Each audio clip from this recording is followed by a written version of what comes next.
going to get started with Brady Clapper with SB Nation. Coach, I think, most people would agree that the team is going to need Candace Parker to have a strong year in order to have a championship season. What did you see from her today? No, I mean, I think from Candace, well, first of all, I agree.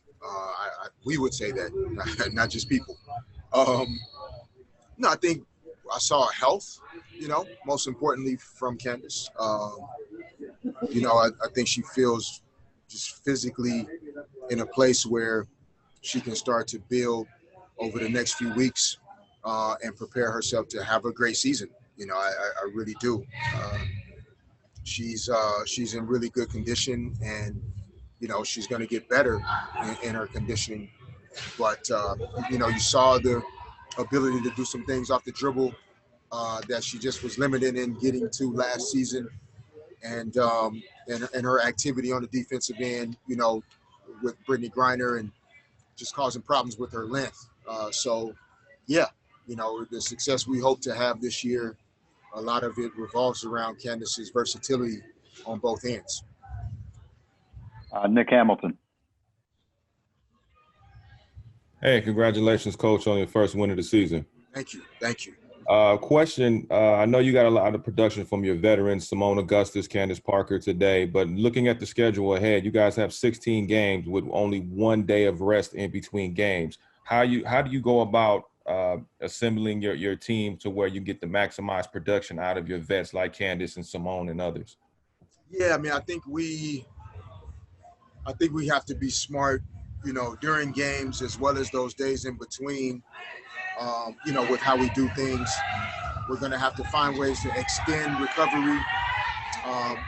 Due to the time difference, there are going to be a lot of 8 p.m., 9 p.m., some 10 p.m. games for us. And so even with the games flying at us every other day, there'll be a lot of times where, we don't tip off until 48 hours from the last time we played. And if we can manage things the right way, for sure in between the games, but I think also if we can develop a level of mental discipline and focus each game, we will be able to manage our minutes per game as well for our key players and veteran players in particular, so that they don't have to carry too much of a load for us to get wins. And there's going to be nights where it's tempting to stretch out our starters to, into the mid 30s or low 30s to try to win. But when you start looking at where we want to be in mid-September, we're going to have to be smart here early.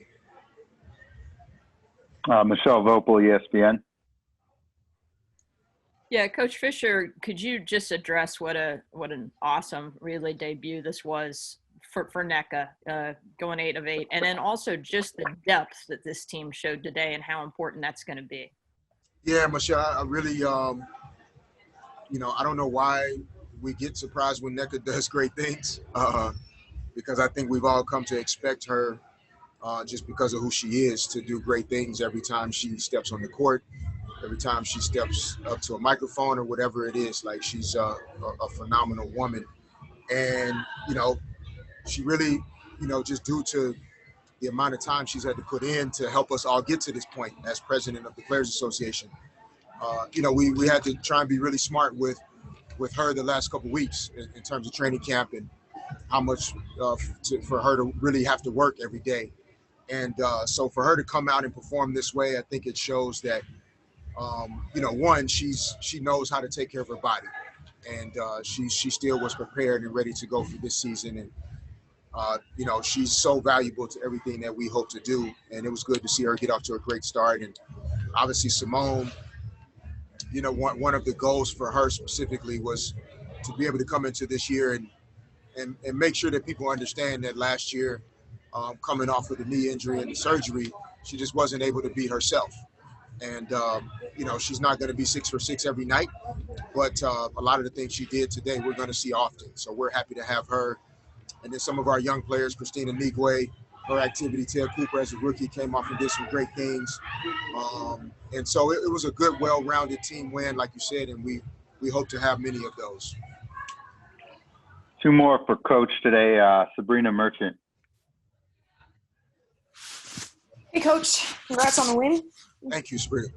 Just want to follow up with Taya Cooper a little bit. It seems like defensively is really where she seems to be making most of her impact. Can you just comment on what you're seeing from her on that end of the floor? Yeah, I think when she first checked into the game, it was, it's your first WNBA game.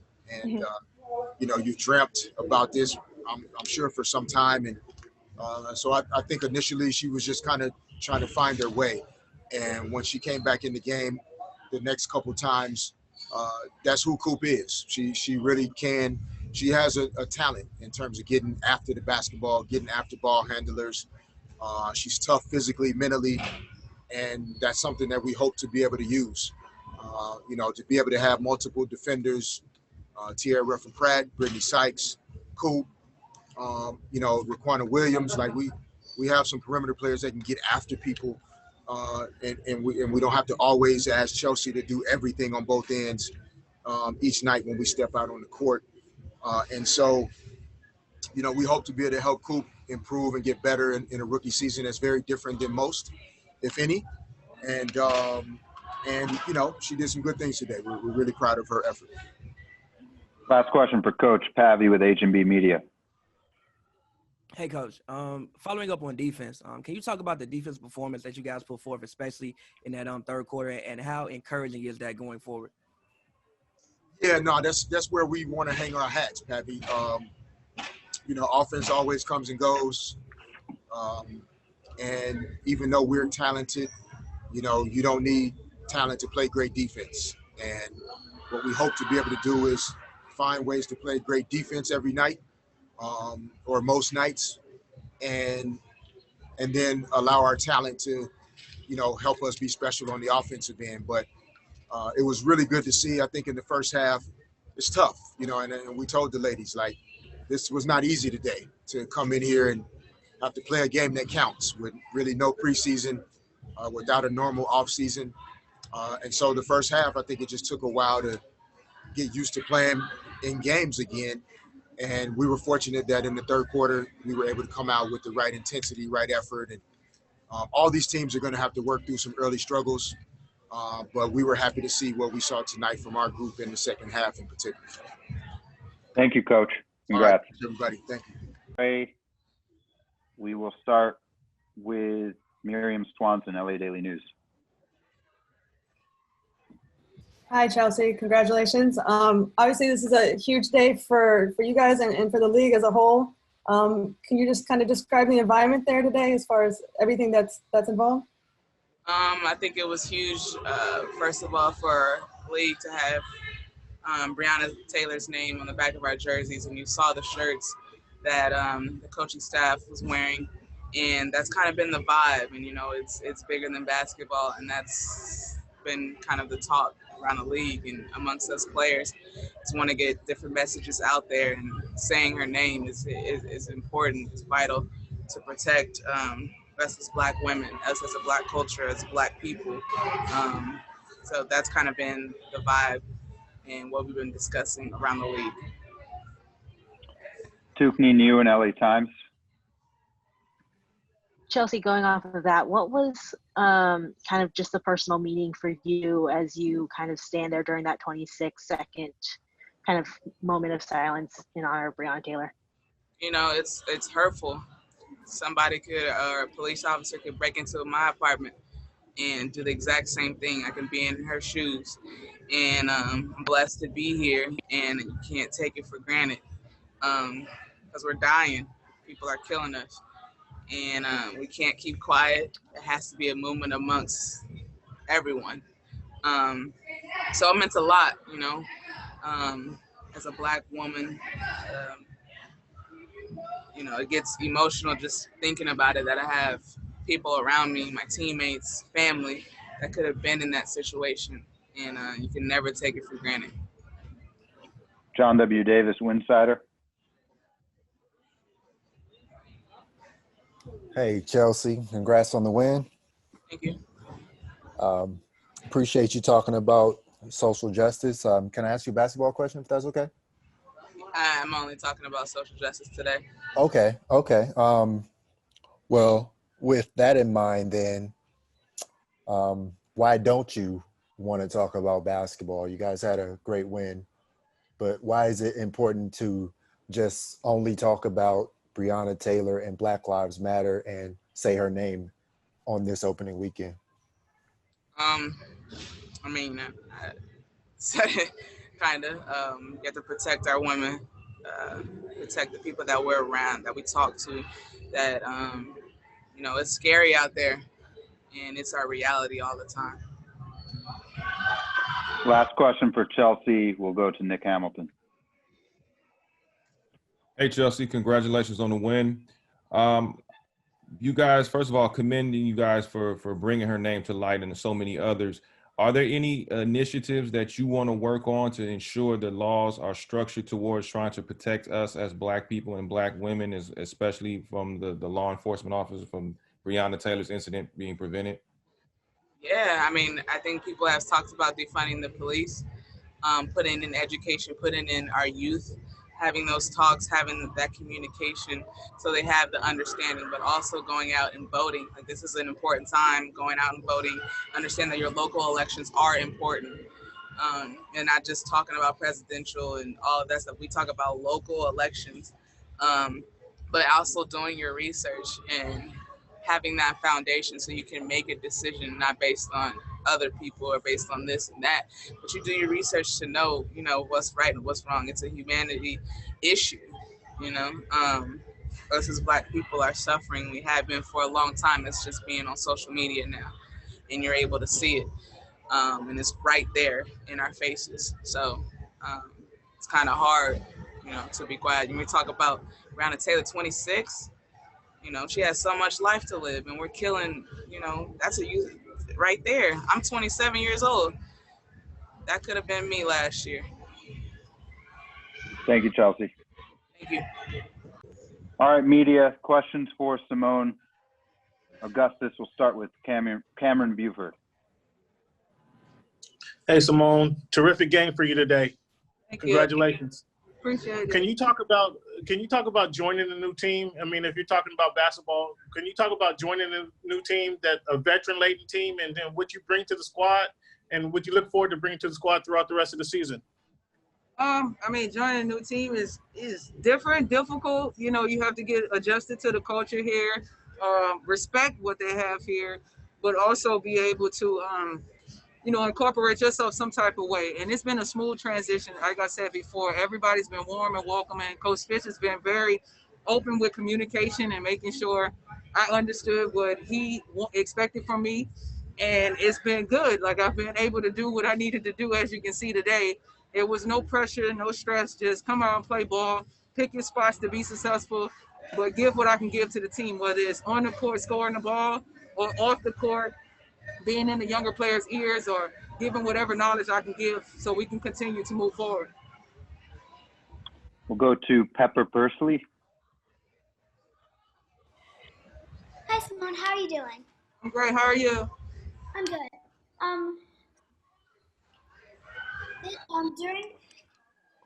So for this game, you had a great third quarter. What did you do to adjust after the second half to have a great third quarter? Just went with the flow of the game. I picked my spots to be successful, just finding my rhythm, finding the flow. Obviously, first game of the season, you're always going to have a few kinks here and there. We're learning plays, we're learning defensive schemes, so you're going to have some mistakes here and there. So once you got over the nervous jitters and actually got into the game, you can start figuring out how to pick people apart, what matchups work with who, and how you can take advantage of different things on the court. Sabrina Merchant, SB Nation. Hey, Simone. Candace has said forever that she's basically spent her entire career trying to get you to not hit that mid-range pull-up, and now she gets to be on your team. I mean, what was that dynamic like on the base? You know, on the bench? What was she, you know, telling you to hype you up? Like, what's that relationship like now?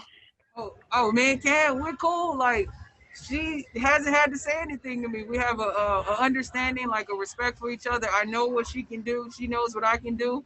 And so with that, with two players with a high basketball IQ, you work things out. You figure it out. I know now where her hot spots are, where she likes to get the ball. and she knows that I've been shooting this jumper since college against her. So she's like, whatever she can do to set me up to get in my sweet spot, we'll do the same. But as well as, do whatever we can to make sure the team is being successful at the same time. Brady Klopp for SB Nation. Simone, I know you're not lacking for confidence, but after the year last year with the injuries and having less minutes and lower stats, how does it feel for you to start the season with 14 points, which is more than you scored at any point last year, not missing a shot, just pretty much a perfect start? How good does that feel leading into the next 21 games? It feels great. I didn't know it was a perfect shooting night until I think someone just told me, but it just feels great. I got a text message today from a friend, and she was like, any day that I get to do something that I love is a great day. And I amened her on that. I'm just happy that I'm out here. I'm healthy. I'm having fun. And we started off the season, on a good note. Last question for Simone. Miriam Swanson, LA Daily News. Hi, Simone. Congrats. Are you surprised at all at how well you guys clicked, considering you have so many new pieces and you've been together just so short? Nah. You know what? Like I said before, this team has a very high basketball IQ, but most importantly, they're workers. So I can play with anybody that works extremely hard, because a lot of the mistakes we'll make up for it with the intensity, with the passion that we play with. So it was very fun to be out there just trying to figure things out. And over the next week or so, that's how it's going to be. We're going to have to play with a lot of energy and a lot of passion to get through a lot of the rough patches that we may encounter. Thank you, Simone. All right, thank y'all. NECA, John W. Davis, Winsider. Hi, NECA. How's it going? Good, how are you? Doing well, doing well. On a night when you're perfect from the field, you make all 8 shots, you make all your three-pointers, your free throws. Talk to me about why this is bigger than basketball, though. I mean, coming into this, I think everybody knew why this was bigger than basketball, especially for the W. We're not new to this fight. And as I've said previously before to other people, our movement has found its moment. This is who we are.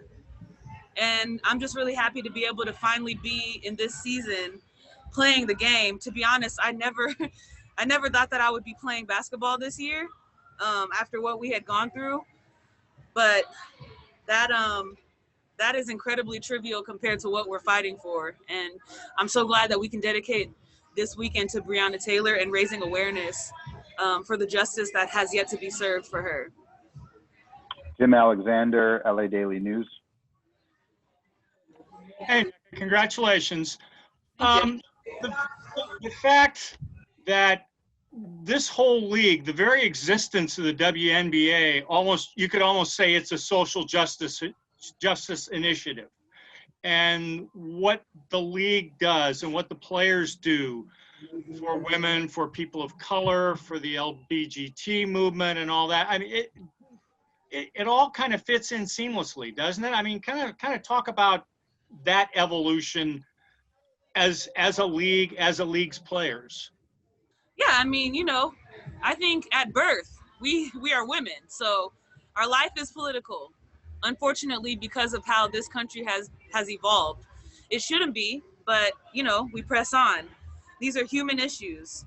And so because it's in our DNA, we can't do anything but speak on it and represent our communities, use our platforms to bring awareness. And it's not the first time you're seeing the WNBA players do that. So I'm just really grateful that we're here together. We're here safe and healthy, of course, and we're able to band together and just, like you said, do what we've always done. This is certainly an evolution for many. And for us, I feel as though our evolution has more to do with the eyes and the ears that are on us and the prominent figures that can really help us be progressive and affect change while we express ourselves as powerful women on the court. Tukani Nguyen, LA Times.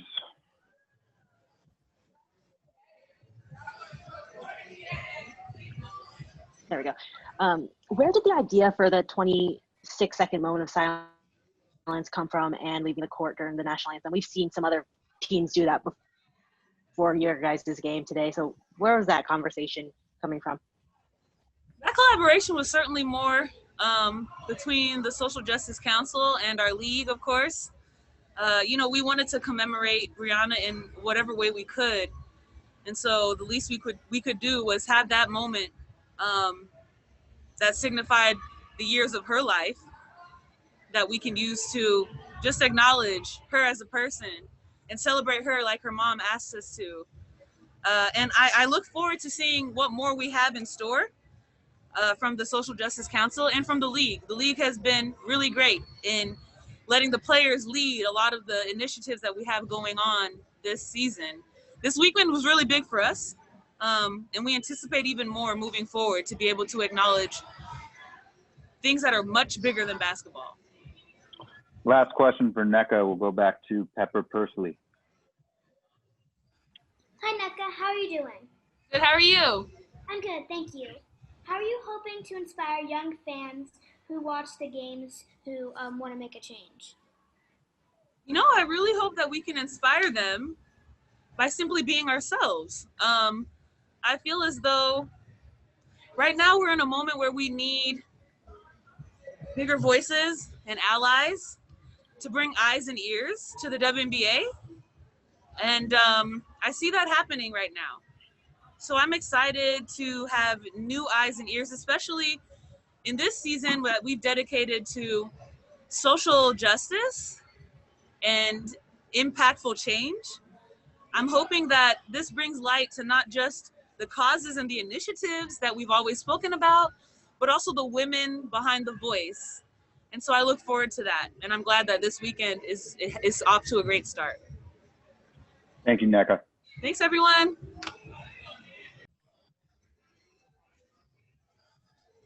We'll go to David Yapkowitz with Next Hoops. Hey, Candace. I know you've got your daughter there with you, and, scrolling along Twitter today during the game, I'm seeing a lot of parents talking about, having their kids, watching today's games and everything.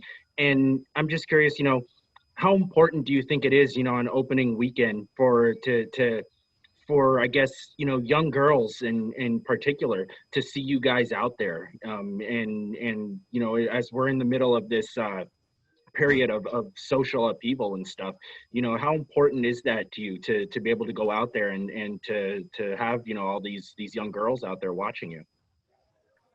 Well, Layla and I've had many conversations about, why we're wearing Breanna Taylor's name across our chest and what it means. And, I look at it with different perspective, because I am a mother, and her mother was actually on a call, on a Skype call or a Zoom call with us a couple days ago. And as a mother, you would never want that to happen to your child. And then also, as an African-American woman, just personally. So I think it's so important for young girls and young boys and adults, men, women, whatever, to see our game today and to see what we played for and to see what we're going to be playing for the rest of the season. John W. Davis, Winsider. To continue off what David was saying, when you have your daughter sitting there front row on a weekend that's bigger than basketball, how does that make you feel that she's there with you instead of being back at home or somewhere else? I hope that everybody's out there understands the power of their voice. And that's what I want my daughter to understand, is that her voice is powerful. And when you believe in something, and when something means a lot to you and is wrong, it's so important for you to use that voice. And I think that she sees powerful women in a powerful position utilizing their platform. And, that's something that I think she has to see. You can't talk about it unless you do it. And I'm really proud if to be a part of the WNBA this season and in general, and what we're playing for. It is bigger than basketball. Cameron Buford. Hey, how you doing, Candace? How you doing? Understanding the importance of social justice and Breanna Taylor, the situation, what additional action items would you like to see implemented by the WNBA? And you spoke about her mother. Chelsea spoke about her mother, the conference call that she was on. What is her mother asking that also be implemented, or is she asking for anything? Justice. That's what this whole thing is. I mean, and if we're able to bring justice to Breanna Taylor, then Breanna Taylor represents so many other names that this has happened to. I think it's so important to bring awareness to that. And honestly, for me, it's just that. It's obviously signing the petition, but it's also holding people accountable and making sure that those officers are tried. And she's able to have justice, and her family's able to have justice. It's not going to bring her back or make it better, but it's what's right. And honestly, I think voting is so important, and it's not just in the presidential election. I'm really proud to be representing the Sparks because we have kind of added that pillar to the change has no off season, and that we've added voting and social justice and all those things to our list of things that we want to accomplish. And not just voting and not knowing what you're voting for. You know, at this day and age, information is out there and you're able to go seek it. And it's our job to use our platform to help people understand how important it is. Thank you, Candace. Thank you.